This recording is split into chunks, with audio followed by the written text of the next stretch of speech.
There you go. Is it recording? Got it.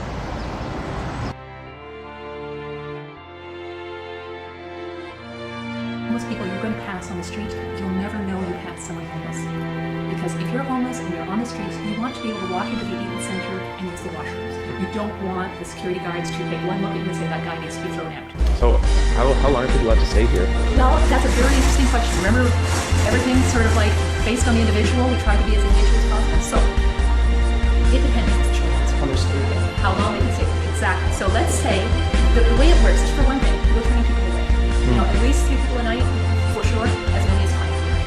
So, or more. So what they do in order to figure out who gets the bed here, because obviously beds are opinion, is the first thing they do is they look for the most vulnerable people, the people who are in the biggest danger out there at night.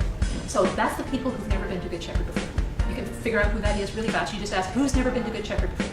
Because this is the 5th largest men's shelter in the city of Toronto and one of the most desirable ones to stay at. If you've never been here before, chances are you haven't been to the streets very long.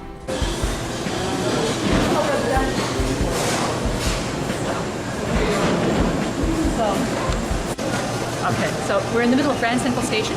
This place starts being busy at 6:30 in the morning when the first kitchen staff and volunteers arrive. And yes, there are people who volunteer at 6:30 in the morning and go to work. Anyway, so they prepare breakfast for the 91 men who are staying at night.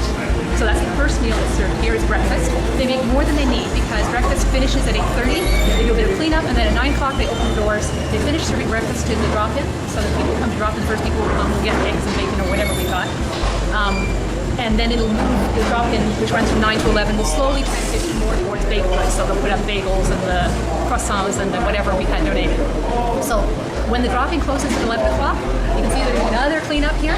At 11:30, they open up for the lunch for the DARE clients, the 25 men who are in the DARE program, and the student volunteers. By the way, we do not count the student volunteer lunches in our meal count. So if we've got 60 students in here every day throughout the school year, that's not part of our meal numbers. So, anyway, but the 25 DARE clients are. Staff can eat here as well if they want to. So there's the 11:30 meal for whoever needs it. Then they clean up again, and at 2 o'clock they open up the doors again to the general public. That's our big dinner meal. Big hot meal starts with soup, then you've got casserole, you've got vegetables, you've got salad, you've got bread, you've got dessert, you know, whatever we've got. It's a big meal. Like if people come here when they're really hungry. So from 2 to 4, that's people are served. At 4 o'clock they close up. They clean up again. They do another meal that runs from 5 to 5 to actually runs I think more like 4 to 5 to about 5:15.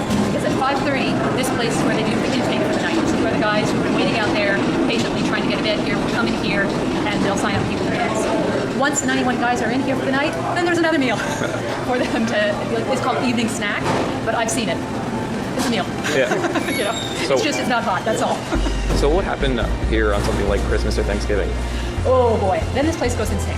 Those are the special meals. Now the special meals are served restaurant style, and they're served by volunteers. We have to have about 50 to 70 volunteers to serve the meals just that day. We serve for a 3-hour period rather than a 2-hour period. The drop-in gets closed, the regular meal gets closed, and in the middle of the day they do this enormous special meal.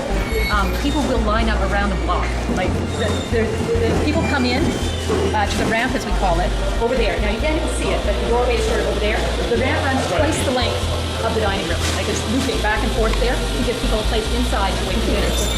That fills up, Tracy Street fills up, goes around the corner. You can see it out through the front doors there on Queen Street. And sometimes it will go as far as the corner of, sort of like all the way down the block. Yeah. Because we feed in that short period, we prepare for 1,600 meals, and we serve pretty nearly that. So what would you do if you won the money? It's $1,500. Yeah, $1,500. What would Good Shepherd put that towards? Right now, because our meal program's been so busy, that's one of the areas where the greatest need is. So chances are, if you talk to Brother Tom, who is the director upstairs, who oversees here, he'd say peanut butter. We're always running out of peanut butter.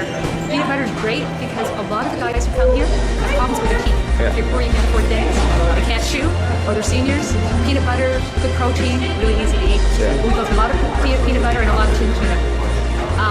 But there are so many places we can use it. Like our nurse is also a really great place because our nurse actually connects with those people that people think of as the homeless people. You know, if you're seeing somebody on the streets, filthy, confused, crouched up, that's who our nurse works with.